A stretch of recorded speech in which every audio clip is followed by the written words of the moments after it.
विजयनगर गांव के पश्चिम छोर पर एक बहुत पुराना कुआं हुआ करता था। कभी वहाँ पूरे गांव की प्यास बुझ जाता था, पर अब वहाँ पत्थरों से घिरा हुआ सूखा गड्ढा मात्र रह गया था। उसके किनारे एक विशाल बरगद का पेड़ था, जिसकी जड़ें जमीन को ऐसे जकड़े हुए थी मानो किसी राज को दबाकर बैठी हो।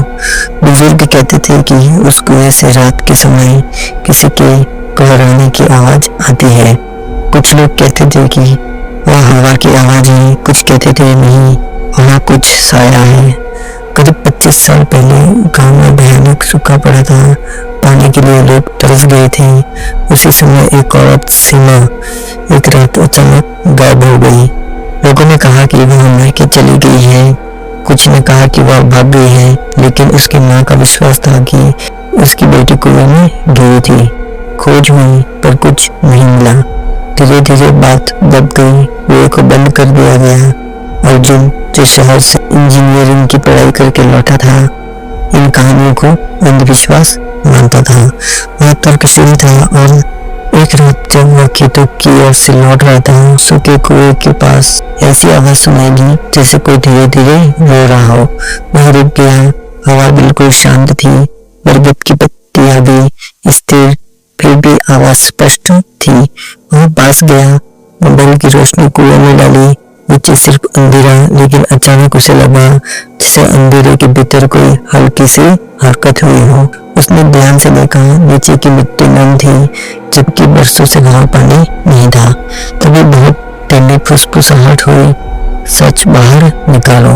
अगले दिन अर्जुन ने गांव के बुजुर्गों से सीमा के बारे में पूछा। सब चुप हो गए, कोई साफ जवाब नहीं दे रहा था। बस इतना कहा गया, पुरानी बात है, भूल जाओ। लेकिन अर्जुन को महसूस हुआ कि कहानी अधूरी है।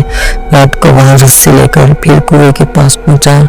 उसने खुद को बांधा और धीरे धीरे कुएं में उतरा। पत्थरों पर काई जमी थी, हवा भारी थी। नीचे पहुंचकर उसने देखा कि एक कोने में मिट्टी थोड़ी अलग रंग की थी, जैसे कभी वहां कुछ दबाया गया हो। उसने हाथों से मिट्टी हटानी शुरू की। कुछ ही देर में उसे कपड़े का एक पुराना टुकड़ा मिला, महिलाओं की साड़ी। उसका दिल कांप गया। तभी अचानक उसके पीछे से किसी के रोने की आवाज आई। उसने पीछे मुड़कर देखा। अंधेरे में एक धुंधली आकृति खड़ी थी। चेहरा स्पष्ट नहीं था, लेकिन आंखों में असीम पीड़ा। इस झगड़े में, इस पारिवारिक विवाद में सीमा को कुएं में धकेल दिया गया। गांव ने सच्चाई छुपा दी। अचानक कुएं के ऊपर से किसी के कदमों की आवाज आई। अर्जुन ने ऊपर देखा, वो परछाइयां थी। कौन है? कठोर आवाज गूंजी। अर्जुन समझ गया कि कुछ लोग अभी भी नहीं चाहते कि सच सामने आए। उसने जल्दी से रस्सी पकड़कर ऊपर चढ़ना शुरू किया। नीचे से वह धुंधली आकृति उसे देख रही थी। इस बार आंखों में भय नहीं, उम्मीद थी।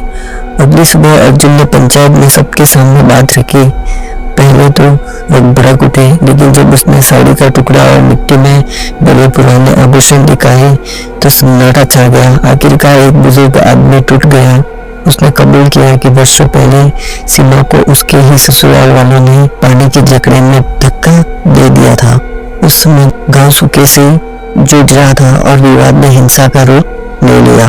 अपराध को छुपाने के लिए सबने चुप्पी साध ली। पुलिस आई, जांच हुई, हड्डियों के अवशेष मिले। सीमा की कहानी सच साबित हुई।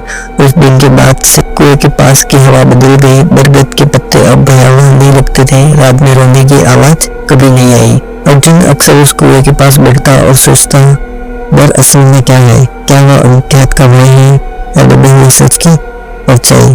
तो दोस्तों, ऐसे ही डरावनी, रोमांच से भरी रहस्यमय कहानियों के लिए हमारे चैनल को सब्सक्राइब करें, वीडियोस को लाइक करें और ज़्यादा से ज़्यादा शेयर करें। धन्यवाद।